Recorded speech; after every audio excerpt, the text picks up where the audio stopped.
नमस्कार, आप सभी का हमारे प्लेटफॉर्म पर स्वागत है। तो लीजिए, आ गए हैं हम राजस्थान की आर्थिक समीक्षा को लेकर। राजस्थान की आर्थिक समीक्षा, अगर मैं यूं कहूं कि राजस्थान की जितनी भी प्रतियोगी परीक्षाएं हैं उनकी बाइबिल है। यहाँ से काफ़ी बड़ी मात्रा में कंपटीशन एग्जाम में सवाल पूछे जाते हैं, भले ही वो आरएस हो या फिर उसके अलावा और एग्जाम्स हो, जैसे पटवारी हो, चाहे रीट हो, चाहे कॉलेज लेक्चरर हो, या फिर जो भी एग्जाम हो राजस्थान से रिलेटेड। राजस्थान से रिलेटेड एग्जाम में आर्थिक समीक्षा का काफी अच्छा खासा वेटेज रहता है।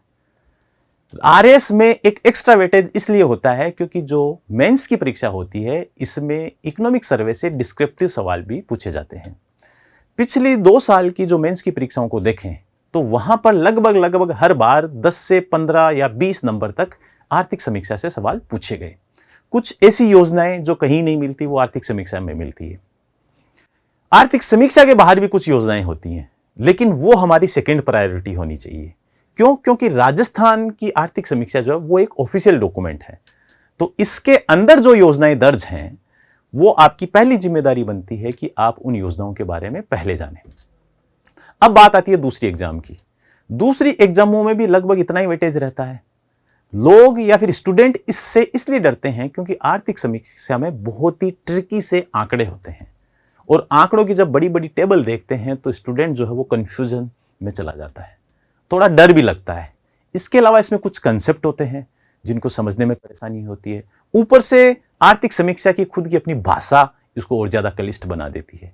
जैसे कि GFCF की परिभाषा जो आर्थिक समीक्षा में दी गई है वो हम जैसे लोगों को समझने में भी काफी दिक्कत होती है। उसके अलावा और भी परिभाषाएं जो हैं वो भाषा को इतना जबरदस्ती होच पोच करके बताया जाता है कि स्टूडेंट जो है उसको फेंक देता है। तो हम क्यों हैं? हम इसलिए हैं ताकि आप लोगों के लिए आर्थिक समीक्षा के अंदर जो भी तथ्य हैं, जो भी कंसेप्ट हैं या फिर आंकड़े हैं उनको इजी बना सकें। आर्थिक समीक्षा में होता क्या है कि सबसे पहली बात तो आपको जानने के लिए यह जरूरी है कि इसे जारी कौन करता है, जारी कब होती है। राजस्थान में आर्थिक समीक्षा जो है वो बजट जिस दिन पेश होता है उस दिन, या तो वैसे जनरली ट्रेंड ये है कि पहले वाले दिन इसको पेश किया जाता है, लेकिन बजट के साथ इसको पेश किया जाता है। इस बार कब पेश की गई थी? बजट के साथ पेश की गई थी। जारी कौन करता है? आर्थिकी व सांख्यिकी निदेशालय इसको जारी करता है। होती क्या है? आर्थिक समीक्षा के बारे में आपको जानने वाली सबसे पहली जरूरी बात यह है कि आर्थिक समीक्षा में जो वर्ष चल रहा होता है, जो वित्तीय वर्ष चल रहा होता है, उससे पिछले साल तक के आंकड़े होते हैं। यानी कि जो आर्थिक घटनाएं किसी अर्थव्यवस्था में हो चुकी हैं उनका अध्ययन आर्थिक समीक्षा में होता है। यानी कि जो आर्थिक घटनाएं हैं उनकी समीक्षा यहां होती है। आने वाले अनुमानों को लेकर आंकड़े जरूर होते हैं, आंकड़े होते हैं। वो किसके बेसिस पे होते हैं? जो पीछे घटनाएं हो चुकी हैं। पीछे मान लीजिए कि जीडीपी ग्रोथ रेट पिछले 5 सालों में 5% थी लगातार, तो आर्थिक समीक्षा यह मानेगी कि आने वाले साल भी जो जीडीपी की ग्रोथ है सामान्यतया या फिर नॉर्मल सिचुएशन में 5% रहेगी। वो उसका अपना एक तरीका है, अपनी एक मेथोडोलॉजी है, तो उस पर हम नहीं जाएंगे। लेकिन होता क्या है कि आपको इतना जानना चाहिए कि आर्थिक समीक्षा में पिछले साल से जुड़े हुए आंकड़े होते हैं जो अर्थव्यवस्था में घटित हो चुके हैं। बजट जो होता है वो आने वाले वर्ष के लिए एक तरह से रिकॉर्ड होता है या फिर एजेंडा होता है कि जिसके लिए सरकार कहती है कि भाई हम ये करेंगे, वो करेंगे। तो बजट एक ऑफिशियली गठित हो चुकी चीजों का ब्यौरा नहीं है। घटित हो चुकी चीजों का ब्यौरा कहां मिलता है? आपको आर्थिक समीक्षा में मिलता है। आर्थिक समीक्षा के बारे में 3 चीजें आपने जान ली। इंपॉर्टेंट क्यों है यह आपने जान लिया। इकोनॉमिक सर्वे के अलावा करंट अफेयर्स से जुड़ी हुई कुछ चीजों का समावेश इसमें होता है, इसलिए भी इंपॉर्टेंट हो जाती है। अब दूसरी बात आती है कि आर्थिक समीक्षा इतनी बड़ी क्यों होती है। आपको तो इतनी ज्यादा जरूरत है नहीं एग्जाम की दृष्टि से। आर्थिक समीक्षा बड़ी इसलिए होती है कि आर्थिक समीक्षा का प्रकाशन इसलिए थोड़ी किया गया कि आरपीएससी या फिर किसी और पर्टिकुलर दूसरे एग्जाम कंडक्ट करवाने वाली एजेंसी का काम आसान कर दिया जाए कि भाई वो सवाल पूछेंगे आने वाले टाइम में। नहीं, उसका प्रकाशन इसलिए नहीं किया जाता। इसका प्रकाशन इसलिए किया जाता है कि सरकार की जो आर्थिक स्थिति है उसका ट्रेंड कैसा चल रहा है, या फिर रिसर्च की जरूरत हो आगे आने वाले टाइम में पॉलिसी बनाने के लिए हमें कौन सी रणनीतियों का इस्तेमाल करना चाहिए। इसलिए कई सालों के आंकड़ों का उसमें समावेश होता है, इसलिए और उसका विस्तृत वर्णन होता है। तो इसलिए आर्थिक समीक्षा बहुत बड़ी हो जाती है। एग्जाम के पॉइंट ऑफ व्यू से इसका बहुत छोटा हिस्सा आपके लिए महत्वपूर्ण होता है, और वो छोटा हिस्सा हम आपको बना कर दे रहे हैं। इस बार हमने जो आर्थिक समीक्षा की समरी तैयार करी है उसमें हमने एक तरह से 2 या 3 क्लासिफिकेशन किए हैं। पहला क्लासिफिकेशन उसमें यह है कि आपके लिए जो मल्टीपल चॉइस वाले एग्जाम है, यानी कि जिसमें मल्टीपल आपको ऑप्शन पे टिक करना होता है, उन एग्जाम्स के पॉइंट ऑफ व्यू से कौन से फैक्ट, कौन सा तथ्य इंपॉर्टेंट है उसको अलग से इंडिकेट किया गया है। कहने का मतलब है साथ ही, लेकिन उसको हमने शो वहां पर लिख दिया है कि ये प्रीलिम्स या आरएस प्रीलिम्स या फिर मल्टीपल चॉइस वाले एग्जाम के लिए इंपॉर्टेंट है। जिनको आरएस मेंस देना है या फिर आरएस मेंस के पॉइंट ऑफ व्यू से पढ़ना है, उनके लिए ये चीज इंपॉर्टेंट नहीं है, तो वो इस चीज पर अपना समय जाया ना करें। उसके अलावा दूसरा कि हमने जो आंकड़े शामिल किए हैं वो 3 सालों के आंकड़े हमने हमारी समरी में शामिल किए हैं। कुछ लोग 1 सालों को ही करते हैं, लेकिन ये रिस्क हमेशा बना रहता है कि कई बार पिछले वर्ष का अगर आंकड़ा पूछ लिया जाए तो जो लेटेस्ट जो आंकड़े होते हैं आर्थिक समीक्षा में वो एक तरह से अनुमानित आंकड़े होते हैं, वो फाइनल आंकड़े नहीं होते, अग्रिम अनुमान होते हैं। तो अग्रिम अनुमानों के बेसिस पे अगर हो सकता है कि ना पूछा जाए, उससे पिछले साल का पूछ ले, तो इसलिए कम से कम चल रहा वर्ष और उससे पिछला वर्ष, ये 2 साल के आंकड़ों का आपको ध्यान रखना चाहिए। अब बात आती है कि आर्थिक समीक्षा को शुरू कहां से करें। देखिए, आर्थिक समीक्षा को शुरू करने के सबके अपने अपने तरीके हैं। कुछ लोग इजी चीजों से लेकर टफ की ओर जाते हैं ताकि स्टूडेंट बढ़ते जाएं, स्टूडेंट को लगे कि यार ये तो इतना आसान है। दूसरा एक ये है कि जो सबसे टफ चीजें हैं उन्हीं को हम आसान करके दे दें और उन्हीं को पहले समझ लें, तो कम से कम मोटा काम हो गया। तो आर्थिक समीक्षा में चैप्टर्स बनाए गए हैं, उसमें एक चैप्टर सबसे पहले होता है, वो होता है सारांश। जितनी आर्थिक समीक्षा के चैप्टर्स हैं उनका सारांश बनाया गया होता है। उसमें हमने जो समरी बनाई है उसमें लगभग जो सारांश था उसको थोड़ा सा और ऐड करके बाकी चैप्टर्स से चीजें अगर कोई इंपॉर्टेंट है तो उस चैप्टर में हमने शामिल कर दी, ताकि कुछ जो आलसी स्टूडेंट होते हैं मेरे जैसे, वो क्या करें कि उस एक चैप्टर को पढ़ें, रटें, पिएं और एग्जाम में चले जाएं। 90% काम उनका हो जाएगा उस पहले इकलौते एक चैप्टर से। लेकिन वो चैप्टर मैं सबसे बाद में पढ़ाऊंगा। क्यों? क्योंकि वरना आप मेरा वीडियो नहीं देखेंगे। सही है ना? तो खैर कोई बात नहीं। अरे नहीं, बीच में भी अगर आपको चाहिए तो आप पीडीएफ ले सकते हैं, उसका मिल जाएगी आपको मार्केट में। अब दूसरी बात आती है कि पहला चैप्टर जो है उसका नाम है कि वृहद आर्थिक परिवर्तियों का परिदृश्य, overview of macro economic trends. ये क्या होता है? अब देखिए, समझिए, किसी भी अर्थव्यवस्था में कुछ घटनाएं होती हैं, आर्थिक घटनाएं। क्या होता है? उत्पादन होता है, ठीक है, कि महंगाई जैसी घटनाएं होती हैं। इकोनॉमी में क्षेत्रक होते हैं, अलग अलग सेक्टर होते हैं, जैसे कृषि हो गया, उद्योग हो गया, सेवा हो गया। तो उनके बारे में सम्मिलित रूप से जो कहा जाता है उनको वृहद आर्थिक समूह कहा जाता है। उन्हें जो मोटी मोटी घटनाएं हैं किसी अर्थव्यवस्था में उनको वृहद आर्थिक समूह कहा जाता है। उनके बारे में, उनकी क्या सिचुएशन है, वो कहां चल रहे हैं, वो किस स्थिति में चल रहे हैं, उसके बारे में इस चैप्टर में बताया गया है। कुछ छूट जाते हैं इसमें जो कि आगे धीरे धीरे अगले चैप्टर में उनको विस्तारित रूप से बताते चले जाते हैं इकोनॉमिक सर्वे में। अब ये जो पहला चैप्टर है इसमें मोटी मोटी 5 चीजें शामिल की गई हैं। सबसे पहले कि जीएसडीपी, जिसको अखिल भारत के स्तर पर हम जीडीपी बोलते हैं। दूसरी एनएसडीपी, तीसरी जीएसवी, चौथी पर कैपिटा इनकम और पांचवी है मूल्य सूचकांक। ये 5 चीजों के बारे में इस चैप्टर में जानकारी दी गई है। अब इन 5 चीजों को हम एक एक करके पढ़ते हैं। उससे पहले हमें एक चीज जान लेनी चाहिए कि मैंने जो आपको बताया था कि जो आंकड़े होते हैं वो कुछ 4-5 सालों के वहां पर दिए गए होते हैं। उन आंकड़ों की गणना कैसे होती है? उन आंकड़ों की गणना इस आधार पर होती है कि जो लेटेस्ट आंकड़े इकोनॉमिक सर्वे में है वो अग्रिम अनुमान होते हैं। अग्रिम अनुमान, जैसे कि एग्जाम्पल के लिए किसी भी इकोनॉमी में इस बार की जो आर्थिक समीक्षा है उसमें लगभग नवंबर 2022 तक के आंकड़े हैं। 2022 तक के आंकड़े हैं, ठीक है। अब दूसरा इस बाद में इधर इन्होंने आंकड़े दिए हैं कैसे? 2021 और 22। फिर इन्होंने आंकड़े कैसे दिए हैं कि 2020 और 21।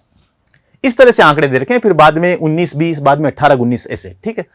अब देखिए कि नवंबर 2022 तक के क्यों हैं? क्योंकि ये जो आंकड़े हैं ये कब, ये वित्तीय वर्ष समाप्त हो गया कि नहीं हो गया 2021-22 या फिर 22-23? 2022-23 वित्तीय वर्ष जो है कब तक था? वित्तीय वर्ष क्या होता है? वित्तीय वर्ष होता है 1 अप्रैल से 30 मार्च तक। अब क्या है कि 2022-23 का जो वित्तीय वर्ष है वो अभी तक समाप्त नहीं हुआ है, अभी आने वाले टाइम में समाप्त होगा। और आंकड़े ये कौन से वाले वित्तीय वर्ष के बीच में पड़ता था? 2022-23 के वित्तीय वर्ष के बीच में आता है ये। तो नवंबर तक ये आंकड़े जो थे, यानी कहने का मतलब उन्होंने इस वित्तीय वर्ष के आंकड़े तो दे दिए, तो ये क्या हुए? अनुमान हुए। तो इनको क्या बोला जाता है?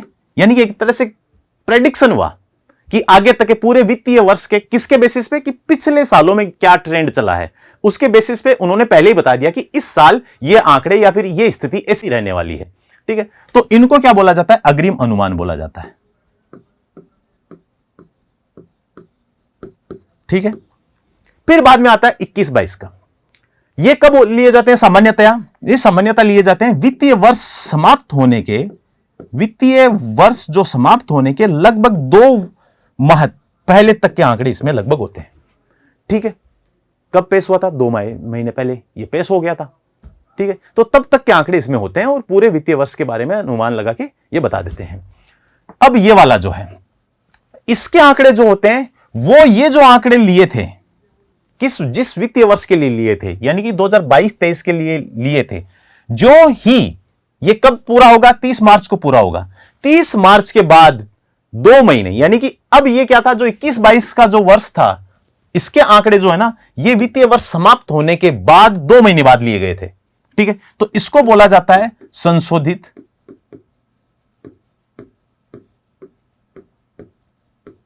अनुमान फर्स्ट। ठीक है, और फिर बाद में इसके जो आंकड़े हैं इनको बोला जाता है संशोधित अनुमान सेकंड। ये कब लिए जाते हैं? 2 महीने बाद, वित्तीय वर्ष समाप्त होने के 2 महीने बाद। इसके 10 महीने बाद ये आंकड़े लिए जाते हैं। ठीक है, अब इधर मान लीजिए कि ये आंकड़े हैं 2019-20 के, ये एकदम फाइनल आंकड़े होते हैं, इनको बोलते हैं अंतिम आंकड़े। अंतिम आंकड़े ये कब लिए जाते हैं? ये इसके 1 साल बाद। ठीक है, ये इसलिए लिए जाते हैं कि मान लीजिए कि इस बार मैंने कोई अनुमान लगाया, पूरे साल के लिए लगा लिया, अब वो पूरा साल खत्म होने के बाद मैंने वापस रीचेक किया कि मैंने जो अनुमान लगाया था वो कितना सही था। अगर उसमें मुझे कुछ चेंजेस करने हैं तो फिर वो चेंजेस करके सबसे पहले यहां डाल दूंगा। यहां आने के बाद में वापस मैं उसमें देखूंगा तो कुछ चेंजेस आएंगे, या तो नहीं होते, कोई एरर नहीं आता तो ठीक है, अगर एरर आ जाता है तो फिर उनमें वापस संशोधन किया जाता है। ठीक है, तो ये चीज आपको जानने के लिए एक तरह से जरूरी थी कि आंकड़े कैसे कैसे कब कब लिए जाते हैं। भारत में जो जीडीपी की गणना की जाती है वो कहां से की जाती है? एनएसओ के द्वारा की जाती है। राजस्थान में जो आर्थिक समीक्षा है या फिर ये जो काम है कौन? आर्थिकी व सांख्यिकी निदेशालय करता है। ठीक है, जो स्टैंडर्ड है वो भारत में जो जीडीपी की गणना के स्टैंडर्ड है उन्हीं को फॉलो किया जाता है आर्थिक समीक्षा में। और जो भी आंकड़े हैं उनके तरीकों में, भारत की जो आर्थिक समीक्षा है उनके तरीकों में, तौर तरीकों में या फिर संकलन के तरीकों में कोई खास फर्क नहीं होता। कुछ आंकड़े जो हैं आर्थिक समीक्षा में भारत सरकार द्वारा लिए गए आंकड़ों के आधार पर ही बताए जाते हैं, कुछ राजस्थान सरकार द्वारा अपने स्तर पर लिए जाते हैं। मोटा मोटा आर्थिक समीक्षा क्या है कि आर्थिक जो प्रवृत्तियां हैं, आर्थिक घटनाएं हैं, उनका विश्लेषण क्या कहलाता है? आर्थिक समीक्षा कहलाता है। चलिए तो फिर चलते हैं हम पहले चैप्टर की ओर। पहला चैप्टर क्या था? वृहद आर्थिक प्रवृत्तियों का परिदृश्य, overview of economic major economic trends. इसमें क्या है कि इस चैप्टर को जब शुरू करते हैं तो सबसे पहले एक हेडिंग दी गई होती है वृहद आर्थिक समूह। वृहद आर्थिक समूह क्या होते हैं कि जो मोटी मोटी घटनाएं हैं उनको वृहद आर्थिक समूह बोला जाता है। जैसे अर्थव्यवस्था के प्रमुख क्षेत्रक, ये भी एक वृहद आर्थिक समूह हो गया, यानी एक ग्रुप हो गया, एक पर्टिकुलर सेक्शन हो गया। अवधारणाएं जैसे जीडीपी हो गया, प्रति व्यक्ति आय होगा, ये भी एक पर्टिकुलर मोटे मोटे सेक्टर हो गए। ठीक है, इसलिए इनको भी वृहद आर्थिक समूह बोला जाता है।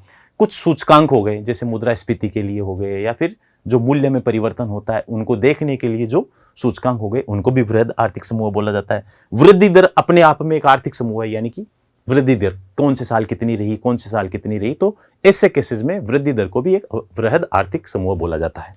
ठीक है, तो फिर बाद में चलिए आगे चलते हैं अगली स्लाइड पे। ठीक है, वृद्धि दर को भी एक तरह से वृहद आर्थिक समूह बोला जाता है। अब क्या है कि सकल राज्य घरेलू उत्पाद, सकल राज्य घरेलू उत्पाद किस बला का नाम है? ये उसी बला का नाम है जो भारत के स्तर पर जीडीपी बोली जाती है। जीडीपी क्या है कि किसी भी अर्थव्यवस्था की प्रगति को मापने का सूचक है। ये एक तरीका है, एक विधि है कि कोई अर्थव्यवस्था किस स्थिति में चल रही है। इसका कंसेप्ट कहां से आया था? अमेरिका में जब मंदी आई थी 30 के दशक, यानी कि जो 30 का दशक था, उसमें जो महामंदी आई थी दुनिया में, तब दुनिया की आर्थिक स्थिति खराब चल रही थी। तब अमेरिका में एक अर्थशास्त्री थे साइमन कुजनेट्स। उन्होंने बताया कि भाई अगर आपको अपनी आर्थिक स्थिति देखनी है तो मैं एक तरीका बताता हूं आपको। वो तरीका है जीडीपी। इसके माध्यम से आप अपनी आर्थिक स्थिति को देख लो। अब धीरे धीरे वो तरीका क्या है कि इस दुनिया में लोकप्रिय हो गया। आजकल तो और भी बहुत सारे नए नए तरीके आ गए। अब उन तरीकों पर तो हम नहीं जाएंगे क्योंकि ऐसे तो फिर चैप्टर भी हमें कंप्लीट करना है। वो अगर आपको जानने तो आपको मुझसे इकोनॉमी के बेसिक कंसेप्ट या फिर बेसिक इकोनॉमिक्स पढ़नी पड़ेगी, ठीक है। और ऐसे सब कुछ तो मैं भी फ्री में नहीं दे सकता, समझ रहे हैं ना आप। तो बात यही है। तो सकल राज्य घरेलू उत्पाद उसी चीज का नाम है जो भारत में जीडीपी को बोला जाता है। इसकी कैलकुलेशन करने का तरीका और परिभाषा भी सेम जो जीडीपी के है वही है, बस बीच में राज्य को घुसा दो, ठीक है। जीडीपी क्या है? भारत की जो भौगोलिक सीमाएं हैं उसको अंदर उत्पादित किसी भी वस्तु, कोई भी वस्तु, यानी मान लीजिए किसी देश में 10 सिलेंडरों का उत्पादन हो रहा है, सिर्फ 10 सिलेंडर ही बन रहे हैं एक साल में, और कुछ नहीं बन रहा, सब निखट्टू हैं, सब आलसी हैं, कोई कुछ नहीं कर रहा है। पूरे देश में 10 सिलेंडर बन रहे हैं और एक सिलेंडर की कीमत है 10 रुपए। तो किसी एक निश्चित अवधि में, किसी एक निश्चित समय अवधि में, सामान्यतः एक वर्ष होता है, उसके अंदर किसी राज्य की, ये जीएसडीपी की परिभाषा बता रहा हूं मैं, जीडीपी की परिभाषा यानी किसी देश की भौगोलिक सीमाओं के अंदर उत्पादित कुल वस्तुओं व सेवाओं, कुल वस्तु व सेवाएं कितनी थी? सिर्फ 10 सिलेंडर थे। उनका मूल्य कितना है? 10 का 100 रुपए का मौद्रिक मूल्य, यानी कि 100 रुपए उसकी जीडीपी कहलाता है। यानी तो भारत की जीडीपी कितनी? 100 रुपए। वैसे ही एक निश्चित समयावधि के अंदर, सामान्यतः एक वित्तीय वर्ष के अंदर, राज्य की भौगोलिक सीमाओं के भीतर उत्पादित सभी वस्तुओं व सेवाओं के मौद्रिक मूल्य को जीएसडीपी कहा जाता है, ठीक है। यह बात आपको समझ आ गई। इंग्लिश वाले जो मीडियम वाले हैं वो नीचे की लाइन पढ़ के आप अपने आप को संतुष्ट कर सकते हैं। इंग्लिश में लिखने की कोशिश करी है, कमी मत निकालना, ठीक है। समझ में आ रहा है ना? बस बात खत्म। फिर उसके बाद में खैर ये हमने चर्चा कर ली है। फिर उसके बाद जीएसडीपी की गणना की विधियां, कि इस जीडीपी को की गणना कैसे करते हैं। इसको जब की गणना करते हैं तो उसके लिए 2 तरीके अपनाए जाते हैं। एक होता है करंट प्राइसेज, एक होता है बेसिक प्राइसेज। करंट प्राइसेज वो होती हैं कि मान लीजिए कि इस साल की जीडीपी की आप गणना कर रहे हैं तो इस साल वस्तुओं व सेवाओं का मूल्य कितना है। कहने का मतलब यह है कि मान लीजिए जैसे कि मैंने जो 10 सिलेंडरों की बात की थी, अगर 10 सिलेंडरों का उत्पादन हो रहा है इस साल की, अगर आप गणना कर रहे हो तो इस साल उनका कितना मूल्य है। मान लीजिए इस साल एक सिलेंडर का मूल्य 20 रुपए है, तो टोटल करंट प्राइसेस पे, यानी कि चालू मूल्यों पर, यानी प्रचलित मूल्यों पर जीडीपी कितनी होगी? 200 रुपए होगी। आप अज्यूम करिए कि सिर्फ 10 सिलेंडर ही बन रहे हैं और कुछ नहीं बन रहा। कुछ भी मान लीजिए 10 बिस्किट के पैकेट बन रहे हैं।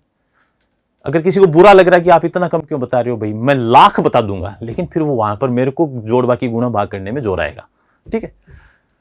स्थिर मूल्य, स्थिर मूल्य क्या होता है कि इसमें क्या है कि भारत सरकार द्वारा, भारत सरकार के एक संघ एजेंसी एनएसओ द्वारा, राष्ट्रीय सांख्यिकी संगठन द्वारा एक वर्ष घोषित कर दिया गया है कि ये वाला तरीका जो है ना, ये सही तरीका नहीं है। ये बढ़ा चढ़ा के बताता है, असली स्थिति नहीं बताता। कैसे नहीं बताता इसके बारे में चर्चा करेंगे। तो स्थिर मूल्य उन्होंने घोषित कर दिया है कि भाई आपको इस साल वाली मूल्य प्राइसेस नहीं देखनी है, आपको इससे पहले की प्राइसेस देखनी होगी, और उन्होंने बता दिया किस साल की देखनी है। तो अभी कौन सा साल देखा जाता है? 2011-12 कि इन 10 सिलेंडरों का मूल्य 2011-12 में कितना था। 2011-12 में जो था उसके आधार पर देखा जाता है। अब देखो कैसे, मान लीजिए वापस हम वही चीज ले लेते हैं कि 10 सिलेंडरों का उत्पादन होता है किसी देश में और कुछ नहीं होता। आज किसी एक सिलेंडर की कीमत है 20 रुपए, तो आज जीडीपी कितनी होगी? जीएसडीपी या जीडीपी एक ही बात है, ठीक है। कितनी होगी? 200 रुपए। आज से 10 साल पहले, आज से 10 साल पहले मान लीजिए कि 10 सिलेंडरों का उत्पादन होता था, ठीक है। और उस टाइम मूल्य कितना होगा आपके हिसाब से? आपको क्या लगता है कि 20 है कि आप इस बात की संभावना, अच्छी खासी संभावना है कि शायद उस टाइम एक सिलेंडर की कीमत कितनी हो? 10 रुपए हो। तो उस टाइम कितनी जीडीपी थी? स्थिर मूल्य यानी कि 2011-12 के बेसिस पे कितनी होगी? 100 रुपए। अब यहां पर इंटरेस्टिंग बात बताता हूं मैं कि जबरदस्ती एक झंडा उठा लिया गया ना यहां पे कि हमारी जीडीपी कितनी है, 200 रुपए की। अब आप वस्तुओं के ऊपर जाइए, वस्तु ऐसे सेवा की असली स्थिति क्या है, तब भी 10 सिलेंडर बन रहे थे और आज भी 10 सिलेंडर ही बन रहे हैं, लेकिन मूल्यों में परिवर्तन की वजह से ऐसा लग रहा है कि आपकी जीडीपी बढ़ गई। हकीकत में तो कुछ नहीं बढ़ा, उत्पादन उतना ही हो रहा है।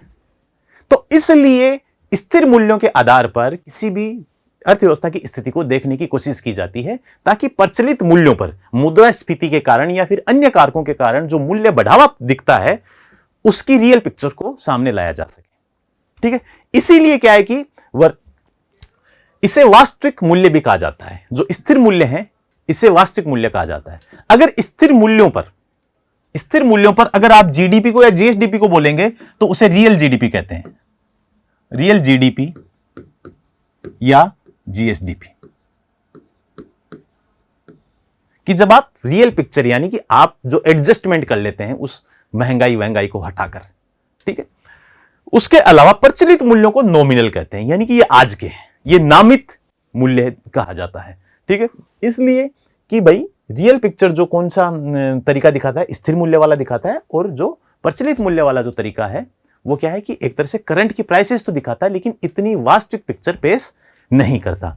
इंग्लिश मीडियम वाले के लिए वापस यहां पर नीचे थोड़ी सी डेफिनेशन लिखने की कोशिश की गई है, तो आप ये देख सकते हैं, पढ़ लीजिएगा पॉज करके। एक ही बात को मैं बार बार रिपीट करने से वो बात की इस सेशन की ड्यूरेशन है वो बढ़ जाएगी। अब बाद में आते हैं कि जीएसडीपी वृद्धि दर, कि ये इसकी कैलकुलेशन कैसे करते हैं। जो आपकी वृद्धि दर है यानी कि जीडीपी कितनी बढ़ी, जीएसडीपी की वृद्धि दर की गणना कैसे की जाती है कि जिस साल के लिए गणना करनी होती है, यानी कि मान लीजिए कि 2022 के लिए गणना करनी है, ठीक है। जिस जीएसडीपी की गणना किए जाने वाले वर्ष की पिछले वर्ष की तुलना में जीएसडीपी में कितना % परिवर्तन आया। मान लीजिए कि 2022 में कितनी थी, 100 रुपए थी, ठीक है, 100 रुपए है।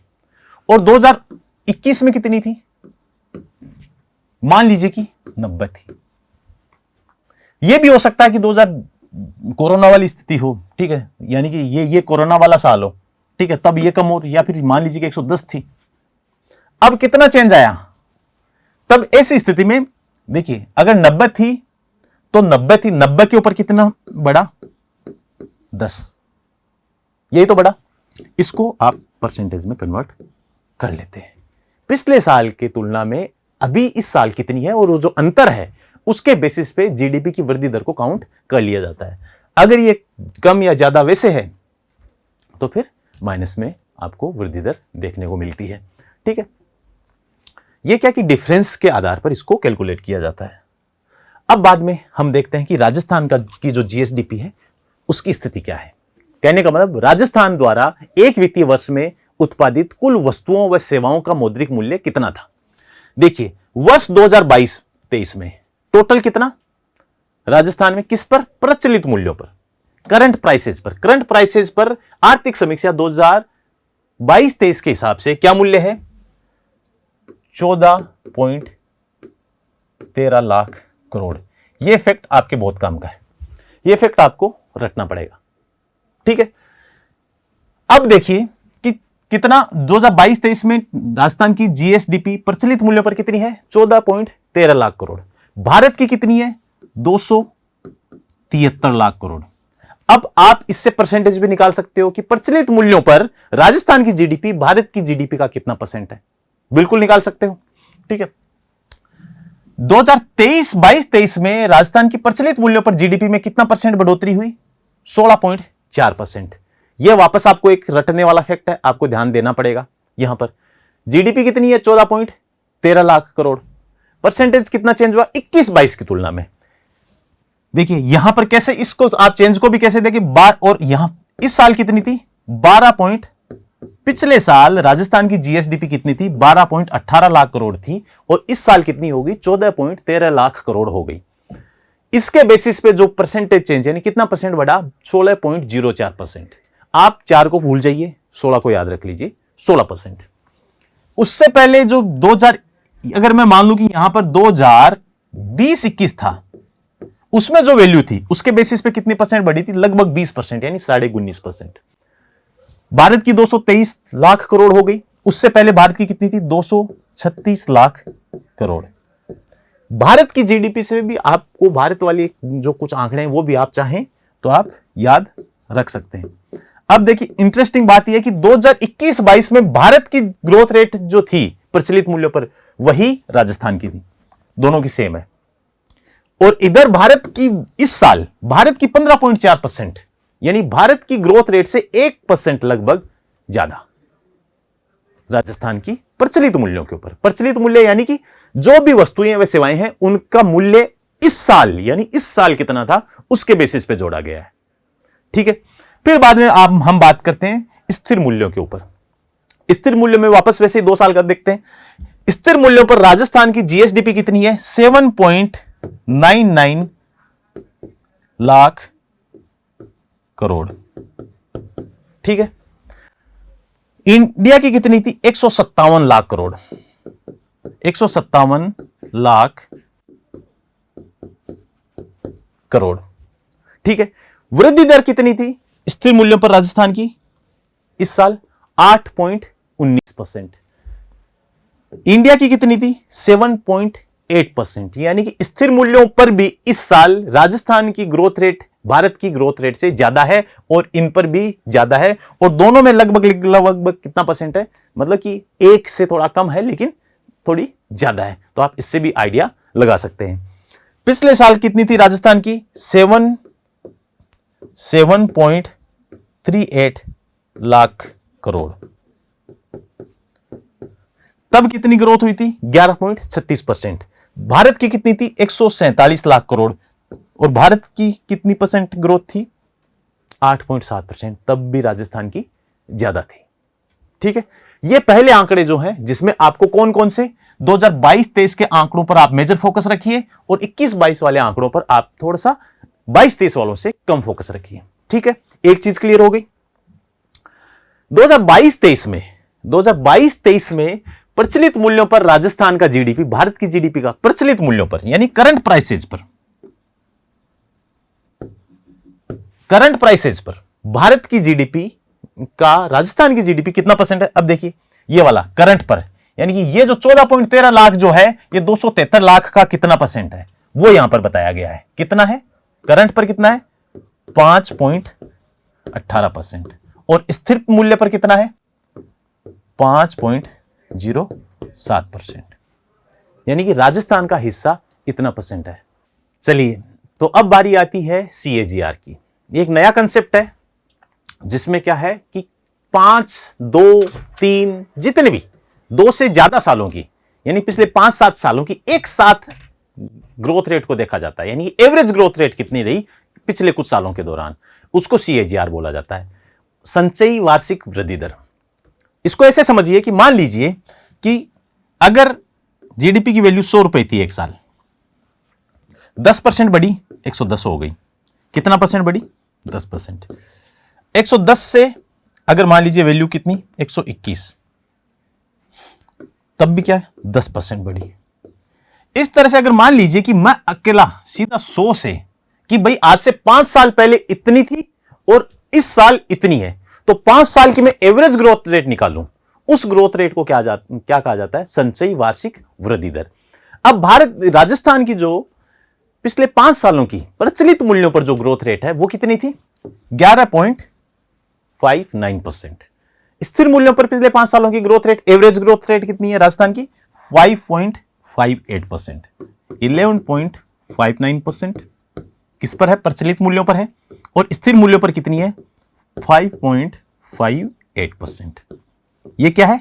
CAGR। इसको शॉर्ट में CAGR बोला जाता है। तो आप जब इकोनॉमिक सर्वे में CAGR नाम की टर्म देखें तो अब उसको लेकर ज्यादा कंफ्यूज में ना हो और ज्यादा डरे नहीं, आसान सी चीज है बहुत ही। ठीक है, चलिए तो फिर अगले चलते हैं शुद्ध राज्य घरेलू उत्पाद पर। शुद्ध राज्य घरेलू उत्पाद क्या है कि जीडीपी की जो काउंटिंग थी उसमें से डेप्रीसिएशन यानी मूल्यह्रास, स्थायी पूंजीगत उपभोग यानी कि GSDP में से मूल्यह्रास मूल्यह्रास क्या होता है कि एक तरह से जो आप उत्पादन करते हो उसके दौरान जो घिसावट होती है मशीनों की या फिर आपकी जो संपत्ति होती है उसकी जो घिसावट है उसको घटा दिया जाता है। ठीक है, तो उससे क्या है कि आपकी नेट वैल्यू मिल जाती है आपको, कि आपको कितनी रुपए की टूट फूट वगैरह हुई। इसकी भी गणना करने के अलग अलग तरीके हैं, जिसका की विधियां जो हैं वो वाणिज्य मंत्रालय तय करता है।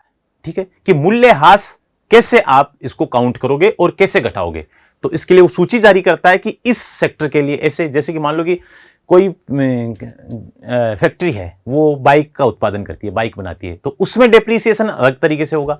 कोई मान लीजिए कि जो फूड प्रोसेसिंग वाली इंडस्ट्री है उसमें डेप्रिसिएशन अलग तरीके से होगा। तो सब इंडस्ट्री की अलग अलग तरीके से हैं, तो उसकी जो तरीका है वो वाणिज्य मंत्रालय बताता है, तो उस पर तो हम नहीं जाएंगे।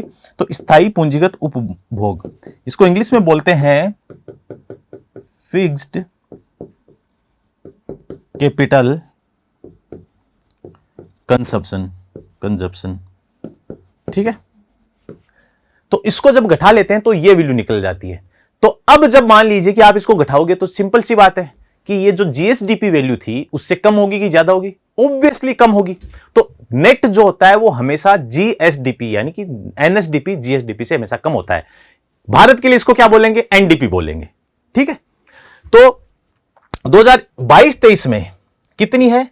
12.59 लाख। राजस्थान में कितनी है? 12.59 लाख करोड़।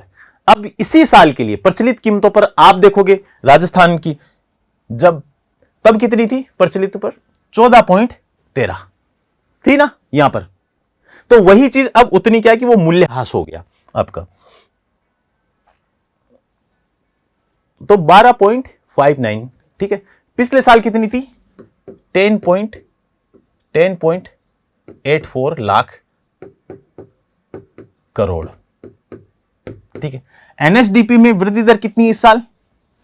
16.10। ये एक तरह से उससे अच्छी पिक्चर है जीडीपी से, यानी कि इसमें आपने अपनी जो लागत है टूट फूट की उसको घटा लिया है, यानी कि नेट इनकम की तरह, थोड़ा सा नेट इनकम की तरफ, पूरा नहीं, थोड़ा नेट इनकम की तरफ। तो ये उससे जीडीपी से या फिर जीएसडीपी से अच्छा सूचक माना जाता है। लेकिन चूंकि हर जगह पर जीडीपी का प्रयोग किया जाता है, तो और मूल्यह्रास की विधियां जो हैं, यानी कि इस चीज की कैलकुलेशन करने की विधियां अलग अलग है, तो इसलिए तुलना करने में या फिर डेटा में एरर आ जाता है, इसलिए वही ज्यादा प्रचलन में रहती है। वैसे ही स्थिर कीमतों पर कितनी? 6.94 लाख करोड़। ठीक है, यहां पर कितनी? आपको अगर लाख में ये वैल्यू निकालनी हो तो इसके बीच में आप उधर ये तो आपको आता ही होगा। ठीक है, तो ये आप कर सकते हैं। और पिछले साल कितनी थी? 6.42 लाख करोड़। इस साल स्थिर मूल्यों पर कितनी वृद्धि हुई एनएसडीपी में? 8.11%। ठीक है, पिछले साल की आप यहां से स्लाइड को रोक के आप देख सकते हैं। अब बात आ जाती है सकल राज्य मूल्यवर्धन की। भारत के संदर्भ में इसको क्या बोलेंगे? जीबी बोलेंगे, ग्रोस वैल्यू एडेड। अब यहां पर आप ग्रोस वैल्यू एडेड को समझिए थोड़ा। यह क्या चीज है कि मान लीजिए कि आपने जीडीपी में क्या किया था? अंतिम वस्तुओं व सेवाओं का मूल्य जो है उसकी मॉनेटरी वैल्यू निकाली थी। कितने बिस्किट बन रहे हैं?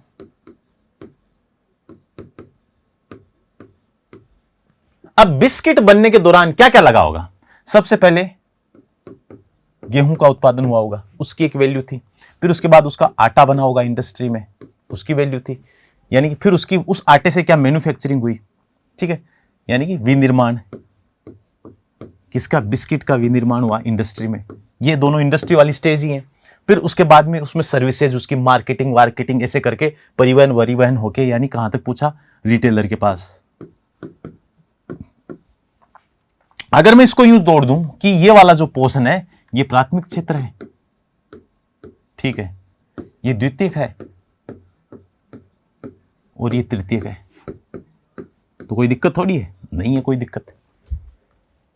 उसमें अब क्या था कि जीडीपी में क्या कर रहे थे हम? सिर्फ यहां पर जब उपभोक्ता के पास या फिर किसी एक उपभोक्ता के पास या फिर फैक्ट्री के लेवल पर, उसके अलग अलग तरीके हैं, तो अंतिम वस्तुओं यहां पर हम टोटल मूल्य देख रहे थे। हमें देख ही नहीं रहे थे यहां जब कितना था तो यहां पर कितना ऐड हुआ, फिर यहां पे कितना ऐड हुआ, यहां पे कितना ऐड हुआ। इससे क्या था कि अलग अलग सेक्टर की पिक्चर भी नहीं आ रही थी। किसी भी तरीके से ये सेक्टर की पिक्चर नहीं दे रहा था, टोटल एक बंडल बना के लोगों के सामने पेश कर दिया कि हम, हाँ जी ये लो जी टोटल इतना हुआ, गारा आपा हुआ, हाँ ग्राम बैठना। तो कि भाई एक तो ये तरीका हो कि भाई इस साल या ये लो जी पकड़ो जी 10,000 रुपए ये टोटल कमाई है। एक तरीका है कि 10,000 है, ये 1,000 रुपए यहां से आए, ये 5,000 रुपए यहां से आए और ये 3,000 रुपए यहां से आए, ये 1,000 रुपए यहां से आए। एक ये तरीका है। तो जीवीए क्या है? ये वाला तरीका है कि ये 1,000 रुपए यहां से आए, ये 2,000, ये 4,000 यहां से, ये वाला तरीका जीवीए कहलाता है। और सिंपली एक साथ पेश करने वाला, बंडल लाके देने वाला तरीका क्या है? वो जीडीपी कहलाता है। ठीक है, सिंपल। अब मान लीजिए कि यहां पर 10 रुपए की वैल्यू थी, यानी कि गेहूं 10 रुपए का था। अब यहां पर आटा होने के बाद, आटा बनने के बाद में क्या उसकी कितनी हो गई? 15 रुपए हो गई वैल्यू। तो यहां पर कितने ऐड हुए? +5 ऐड हुए। जब उससे बिस्किट बना तब कितने हो गए? 20 हो गए मान लीजिए। तो यहां पर कितनी वैल्यू ऐड होगी? 5 हो गई। ठीक है। अब इसके बाद में मान लीजिए कि ये सारा टैक्स वैक्स लगा के मान लीजिए 5 रुपए और मान लीजिए कि टैक्स लगा यहां पे। ठीक है, तो वो कितनी हो गई? 25 हो गई। ठीक है। अब इसके दौरान क्या है कि सरकार द्वारा इस उत्पादन के दौरान कुछ सब्सिडियां भी दी जाती है। जीडीपी वाली स्थिति में क्या आप देख रहे थे? सिर्फ ये वैल्यू देख रहे थे। अब देखिए ये जो 25 रुपए है, ये जो 25 रुपए, इसकी वैल्यू देखिए मैं कैसे निकाल सकता हूं। एक तो आपने फाइनल देखा। अब देखिए यहां पर वैल्यू एड कहां पर? हर स्टेज पे। शुरू में कितना था? 10। कितनी स्टेज से गुजरा? 3 स्टेज से। +5 और +5 बराबर 25। तो आपने इससे क्या कि डुप्लीकेशन नहीं हुआ, दोहरी गणना नहीं हुई चीजों की। कि भाई वरना उसमें क्या है कि यहां पर भी गणना, अब ये 10 थी, बाद में ये 15 जुड़ गई। ठीक है, तो इसमें ऑटोमेटिकली क्या है कि इसमें वैसे वैल्यू तो एड 5 रुपए की हुई ना। अब यहां पर ये क्या होगा कि विनिर्माण करेगा तो 15 इसको जोड़ेगा और अपनी 5 के अलावा जो अपनी जो 20 की वैल्यू है इसको जोड़ेगा। तो इससे क्या कि मूल्य बढ़ावा प्रतीत होता है। इससे क्या कि सही पिक्चर सामने नहीं आ पाती। ठीक है, तो इसलिए यह तरीका लाया गया। भारत में यह तरीका 2015-16 से इंट्रोड्यूस किया गया था। ठीक है, तो अब चलिए हम जानते हैं जीवीए के बारे में कि जीवीए क्या है। ठीक है, तो अर्थव्यवस्था के सभी क्षेत्रों को, जैसे कृषि, सेवा, उद्योग द्वारा उत्पादित सभी अंतिम वस्तुओं व सेवाओं के प्रत्येक चरण पर जुड़े हुए अतिरिक्त मूल्य कि किस वस्तु या सेवा में हर स्टेज पे कितना मूल्य जुड़ता है, उस मूल्य के योग को जीएसवीए कहा जाता है। GSVA is the sum of total value added in the production at every stage in an economy। तो एक तरीका तो यह था कि जिसमें आप क्या है कि हर स्टेज पे कितनी वैल्यू ऐड हुई उसको जोड़ते जाओ। दूसरा तरीका यह है कि जीएसडीपी प्लस वस्तुओं और सेवाओं पर सब्सिडी, यानी कि सरकार द्वारा सब्सिडी कितनी दी गई उसको आप जोड़ दो, और उसमें से वस्तु और सेवाओं पर टैक्स तो रियल में वैल्यू नहीं है ना, वो तो आपकी एक तरह से वो आपका प्रोडक्शन नहीं है, वो तो आपने प्रोडक्शन के अलावा जो पे किया है, तो उसकी वजह से आपका टोटल प्रोडक्शन बढ़ावा दिखता है, तो इसलिए आपको टैक्स इसमें से घटाना होता है। ठीक है, तो इंग्लिश वाले भी आपको समझ में आ ही रहा होगा। फिर बाद में इस विधि में अर्थव्यवस्था के सभी क्षेत्रों को, यानी कि हर सेक्टर की अलग से एक तरह से इंडेक्स वाइज ये क्या है कि कितना वैल्यू एड हुई, या फिर कितना % जो है टोटल जो जीडीपी है या फिर टोटल जो जीएसवी है उसमें कितना % कौन से सेक्टर का है, कितना % कौन से सेक्टर का है, यह दिखाया जाता है। यह विधि भारत में 2015-16 से शुरू की गई, ये मैं आपको ऑलरेडी बता ही चुका हूं। राजस्थान का टोटल जीएसवी है 2022-23 में, 2022-23 के अनुसार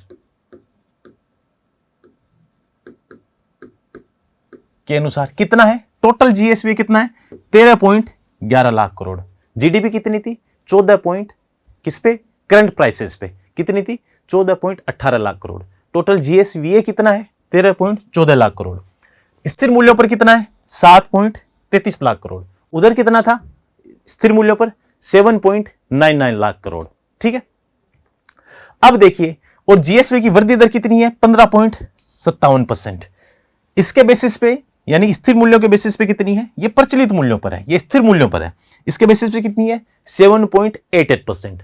अब देखिए अलग अलग सेक्टर का कितना % कंट्रीब्यूशन है। देखिए कुल टोटल जीएसवीए में एग्रीकल्चर कितना परसेंट है? 28.95%। इंडिया में कितना परसेंट है उसका? 18.11%। इंडस्ट्री का कितना है? 27.31%।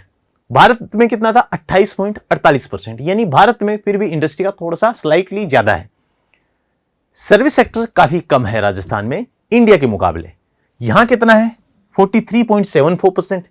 इंडिया में कितना है? 54.41%। वैसे ही आप जब स्थिर मूल्यों पर देखेंगे तो देखिए 28 पॉइंट और इधर 28.50, कितना? 0.45 का फर्क है। यानी कि ये प्रचलित मूल्यों पर ज्यादा है। इसमें भी देखिए थोड़ी सी ये ज्यादा, स्लाइटली ये थोड़ी सी ज्यादा है। और सबसे खास बात कि आपको ये दोनों तो रटने ही नहीं पड़ेंगे, ये दोनों सेम है, अलग अलग नहीं देखने पड़ेंगे। 43.7%, 43.7%। ये इंडिया का, सॉरी राजस्थान का जीएसवीए की स्थिति है। जीएसवीए क्या होता है ये मैंने आपको बता दिया कि या तो आप हर स्टेज पे जो वैल्यू एड हुई है उसको कैलकुलेट कर लो, या फिर जीडीपी में क्या है कि सब्सिडी को जोड़ दो और जो टैक्सेस पे किए गए हैं उनको घटा दो। ठीक है। अब इसके बाद में आइए कि स्थिर मूल्यों पर जो अलग अलग हम सेक्टर को देखें तो कौन से सेक्टर ने कितनी ग्रोथ करी। एग्रीकल्चर ने, यानी किसके हिसाब से, कौन से ईयर के हिसाब से देख रहे हैं? 2022-23 के आधार पर हम देख रहे हैं। ठीक है। एग्रीकल्चर में ग्रोथ कितनी? 5.22%। इंडस्ट्री में कितनी? 6.33%। ठीक है। आप एक तरह से ये कोड, यानी कि लास्ट वाले डिजिट जो है वो दोनों सेम है, यानी कि यहां पे 22% है, यहां पे 33% है। ठीक है। और इधर क्या है कि 5-6। ठीक है। फिर बाद में सर्विस सेक्टर जो है वो 10.74%।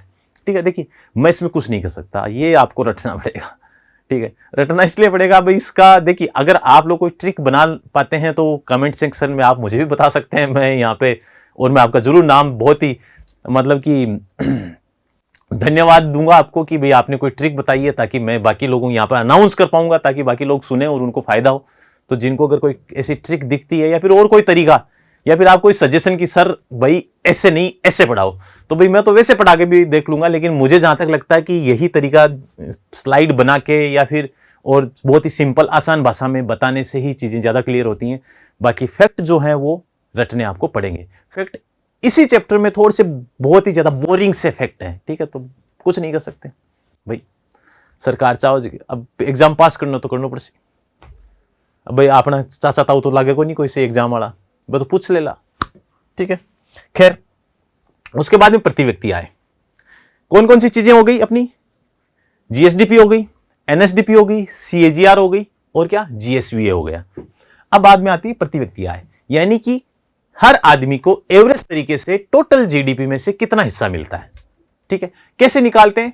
शुद्ध घरेलू उत्पाद, यानी कि शुद्ध राज्य घरेलू उत्पाद राजस्थान के लिए निकालेंगे तो शुद्ध राज्य घरेलू उत्पाद में टोटल जनसंख्या का भाग दे देते हैं, तो हर आदमी के जो हिस्से आता है वो एक तरह से प्रति व्यक्ति आय होती है।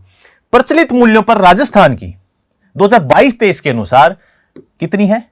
ये सीधा सीधा ऐसे कैसे फैक्ट पूछ लिया जाता है। देखिए एक तो जीडीपी और जीएसवीए वाले में से हो सकता है कि पर्टिकुलर किसी सेक्टर का कंट्रीब्यूशन, की कौन सा सेक्टर कितना है। ठीक है। एग्रीकल्चर कितना था? 28.95%। उद्योग कितना था? 27.31%। और उसके बाद में सेवा कितना था? 43.74%। स्थिर मूल्य पर कितना था? 43.74%। और वो थोड़ा सा क्या था कि कम था, 28.50%। ठीक है। इस हिसाब से प्रचलित मूल्यों पर प्रति व्यक्ति आय में वृद्धि दर कितनी हुई? 14.85%। ठीक है। अखिल भारत की कितनी है? 1,70,620 रुपए। राजस्थान की प्रचलित मूल्य पर कितनी थी? 1,56,149 रुपए। ठीक है। इंडिया की वृद्धि दर कितनी थी? 13.7%।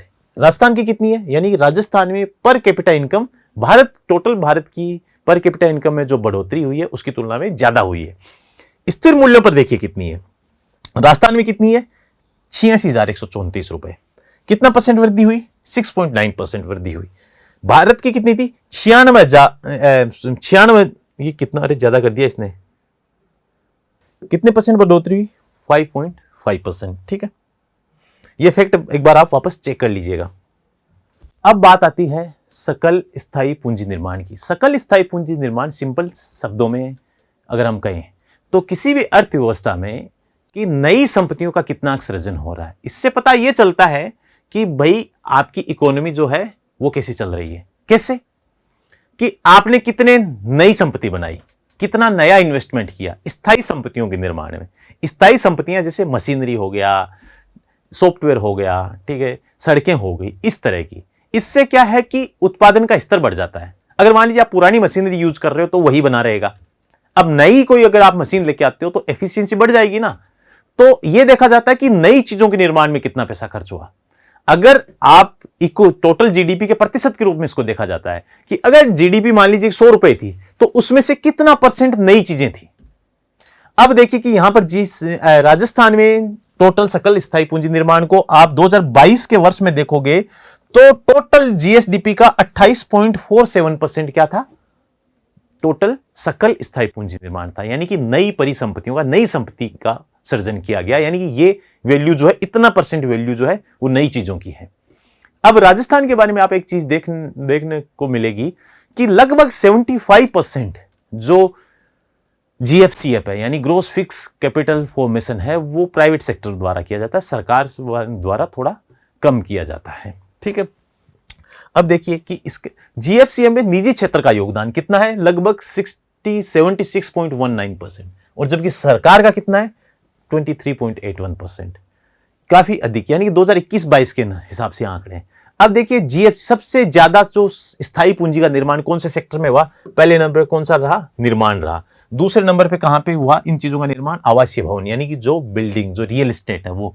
फिर उसके बाद में पब्लिक एडमिनिस्ट्रेशन तीसरे नंबर पे रहा। उसके बाद में विद्युत, गैस व जलापूर्ति रहा। उसके बाद में क्या, जो पंजीकृत विनिर्माण, जो ये है रियल एस्टेट, ये नॉर्मल अपने वाले जो है अपन गली कुंचा कमाए जो भी कंस्ट्रक्शन होते हैं। बाद में कम्युनिकेशन रहा, एग्रीकल्चर वगैरह ये सब। अब बाद में आता है थोक मूल्य सूचकांक। थोक मूल्य सूचकांक क्या होता है कि थोक के स्तर पर जो थोक बिक्री होती है वस्तुओं या किसी भी प्रकार की जो गुड्स हैं उनकी, तो उनका मूल्य पिछले साल कितना था, इस महीने कितना था, इस महीने कितना बदला, उनमें कितना चेंजेज हुआ। इससे क्या पता चलता है, यह पता चलता है कि अर्थव्यवस्था में कोई वस्तु कितने रुपए में मिल रही है। लोगों की पर कैपिटा देख ली, पर कैपिटा इनकम इतनी है, अगर इनमें बहुत ज्यादा चेंजेस आ रहा है तो यानी कि उससे भी ये पता चलता है कि भाई आर्थिक स्थिति कैसी रहेगी। इन आंकड़ों का संकलन राजस्थान में क्या कब से किया जा रहा है, 1957 से कर रहे हैं। राज्य के थोक मूल्य सूचकांक का आधार वर्ष क्या है, 1999-2000, ठीक है, जिसमें थोक मूल्य को क्या है कि अब इसमें क्या माना जाता है, वही बेस ईयर वाला, कि इस टाइम जो वैल्यू है वो 100 मान ली जाती है कि यहां पर 100 रुपए थे, किसी पर्टिकुलर वस्तु की कीमत कितनी थी, 100 रुपए थी इस साल में, उस साल की तुलना में आज कितनी हो गई है। ठीक है, तो मान लीजिए कि अगर मान लो कि मैं आज कोई चीज अगर इतनी दिखा रहा हूं कि कोई आज किसी वस्तु का थोक मूल्य सूचकांक कितना है, 323 रुपए है, तो मान लीजिए कि वो वस्तु पर उस साल इतने की थी जो आज इतने की हो गई। ठीक है, तो अब देखिए मूल्य सांख्यिकी। अब देखो ये कैसे होता है, आर्थिक व सांख्यिकी निदेशालय द्वारा इस वस्तुओं के थोक व खुदरा भावों को राज्य के चयनित केंद्रों से, कुछ जगहों से, यानी अब पूरे राजस्थान में हर जगह से, हर गांव से तो ले नहीं सकते कि गांव में कौन सा भाव में मिल रही है या फिर कोई कस्बे में किस भाव में मिल रही है, वो तो देख नहीं सकते। कुछ चयनित केंद्रों पर प्रत्येक सप्ताह क्या कि आंकड़े जुटाए जाते हैं। ये 1957 से काम शुरू हुआ ही था। ठीक है, पशुधन के लिए या फिर उप उत्पाद या फिर मजदूरी की दरें जो है, भवन सामग्री है, इस टाइप की चीजों के क्या है कि आंकड़े, इनके भाव जो हैं वो जिलों के, मतलब कि हर सभी जिलों से लगभग लिए जाते हैं।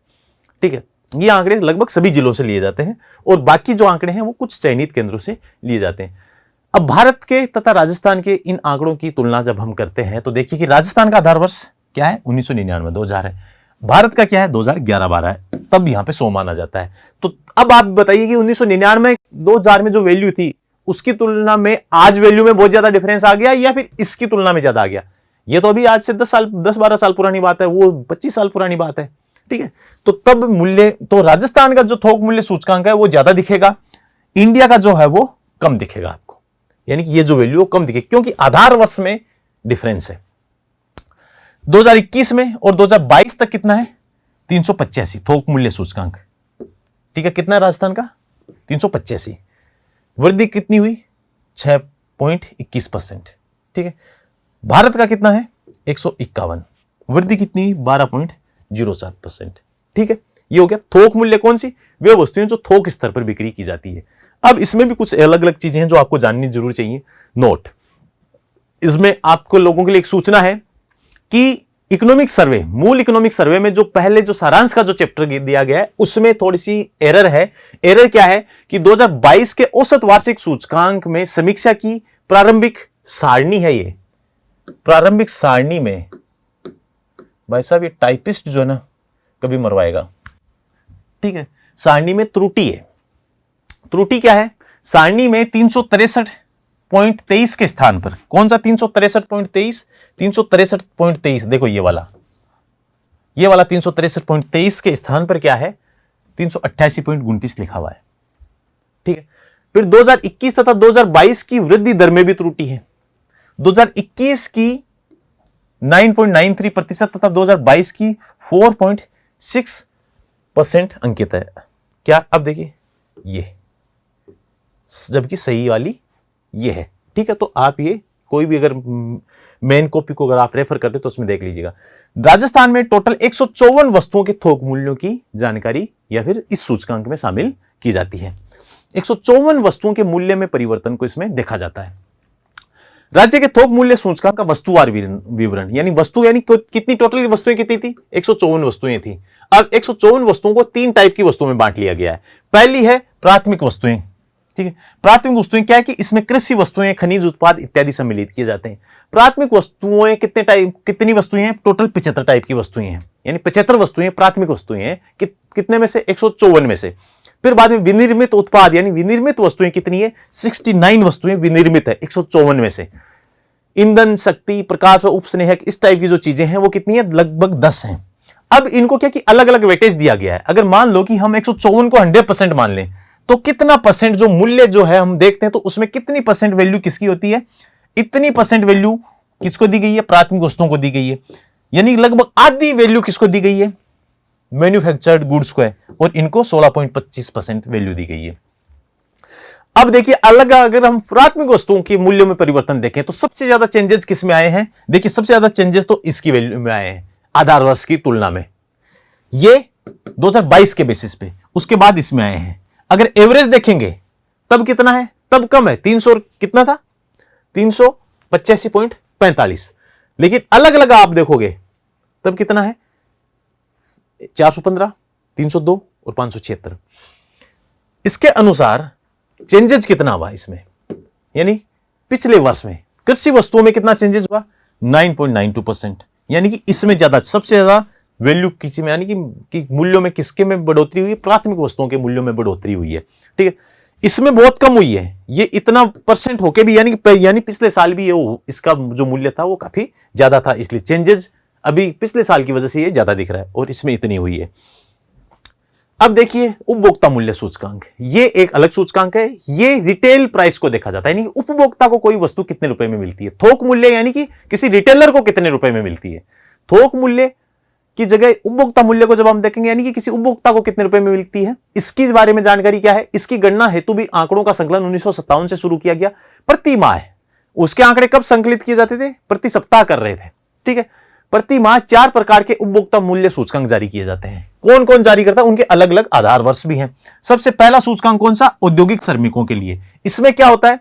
इसके आधार पर किसी औद्योगिक श्रमिक द्वारा इस्तेमाल की जाने वाली वस्तुएं हैं, उनकी एक बास्केट यानी ग्रुप, वस्तुओं का समूह है, उसमें टोटल कितना चेंजेस आया। मान 10 वस्तुएं ले ली और 10 वस्तुओं के मूल्य में कितना परिवर्तन आया, उसको देख लेते हैं। सार्वजनिक व निजी क्षेत्र में महंगाई भत्ता इसी के बेसिस पे दिया जाता है, ठीक है। इसका आधार वर्ष 2016 है, यानी 2016 में मूल्य को 100 माना जाता है। जारी कौन करता है? श्रम ब्यूरो शिमला जारी करता है।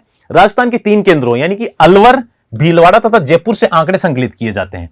देश भर में कुल 88 जगहों से ये आंकड़े संकलित होते हैं, ठीक है। राज्य के विभिन्न, देखिए अब इसमें एक चीज और थी कि अलवर, भीलवाड़ा और जयपुर, इससे पहले क्या था कि अलवर की जगह अजमेर से किए जाते थे। अभी ये चेंज कर दिया गया है, तो आप इसमें एक फैक्ट ये भी याद रख सकते हैं। अब देखिए कि विभिन्न केंद्रों तथा अखिल भारत स्तर पर अगर आप सीपीआई को देखोगे तो देखिए कि अलवर पे ये रहा 2022 में सूचकांक में परिवर्तन कितना है? 4.38%। सूचकांक कितना था? अलवर केंद्र पे इतना था, भीलवाड़ा केंद्र पे इतना था, यहां पे इतना था और भारत के स्तर पर इतना था, ठीक है। ये सेंटर कौन से, ये इन 88 में से एक है। जारी कौन कर रहा है, श्रम ब्यूरो शिमला जारी कर रहा है।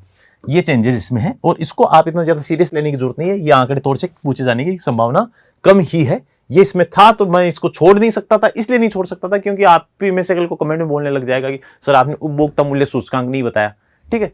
तो वो मैं इसको आप बस यही कर सकता हूं कि आपको वीडियो में कह सकता हूं कि बहुत ही रेयर चांस है इसके पूछे जाने की, ये वाली चीज पूछे जाने की, यहां इनमें से ऊपर से पूछ सकता है, ठीक है। वर्ष 2022 के अनुसार राज्य में सीपीआई यानी आईडब्ल्यू इंडस्ट्रियल वर्कर सूचकांक में सर्वाधिक वृद्धि कहां हुई, भीलवाड़ा केंद्र पे हुई। वर्ष 2020 से पूर्व अलवर के स्थान पर अजमेर केंद्र से आंकड़े लिए जाते थे। अब बाद में अगला सूचकांक आ जाता है कौन सा, उपभोक्ता मूल्य सूचकांक कृषि श्रमिक के लिए। इसका आधार वर्ष क्या है, 1986-87, यानी कि 1986-87 में मूल्य कितना मान लिया जाता है, 100। इसके तहत कृषि व ग्रामीण श्रमिकों द्वारा उपभोग की जाने वाली वस्तुएं हैं, उनके मूल्यों में परिवर्तन का मापन किया जाता है। इसके आंकड़े भी कौन जारी करता है, श्रम ब्यूरो शिमला जारी करता है, ठीक है।